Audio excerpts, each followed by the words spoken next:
อย่าตัวให้อายผิดหวังเด้อสัญญากับอายได้บ่ล่ะอายบ่อยากเป็นคนที่อกหักสิเบาหรือหนักคำว่าอกหักอายบ่อยากเป็นขอถามจากใจว่าน้องหักอายได้จากเปอร์เซ็นต์บ่อยากเป็นของเหลือเด็กในยามเจ้าเห็นคนดีกว่าอายเส้นทางสร้างฝันนั้นมันยากเห็นถ้าเจ้าหักคอยเปอร์เซ็นต์ทุกอย่างเส้นเข็นอายบ่หวั่นไหวย่านเส้นทางฝันสองเฮานั้นมีอันเป็นไป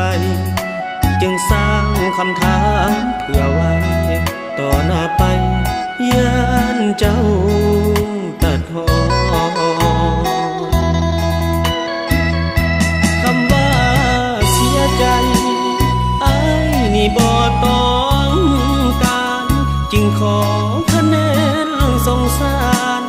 สาบานได้บ่งามงอนว่าสิหักอายจนวันตายบ่คายถ่ายทอดตอนหน้าย่านมีหักซ้อนจึงขอถ้อยคำสาบา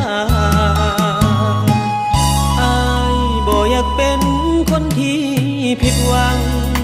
หักเดียวใจเดียวเด้อนะสิ่งที่มุ่งหวังเฮาจังถึงฝันลงเรือลำเดียวกันแล้วน้องอย่าออกแล้วให้อายลาวลานสิ่งเดียวที่ใจขาดค้านคือบ่ต้องการคำว่าเสียใจ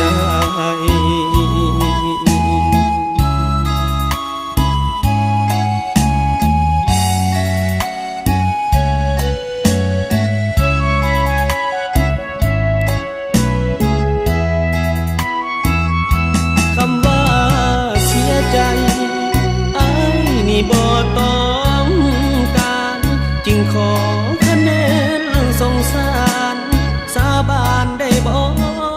งามงอนว่าสิหักอายจนวันตายบ่คายถ่ายทอดตอนหน้า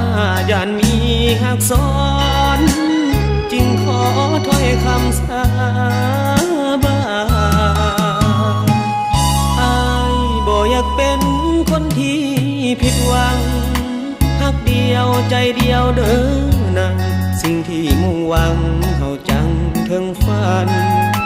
ลงเรือลำเดียวกันแล้วน้องอย่าออกแล้วให้อายลาวลานสิ่งเดียวที่ใจขาดค้านคือบ่ต้องการคำว่าเสียใจ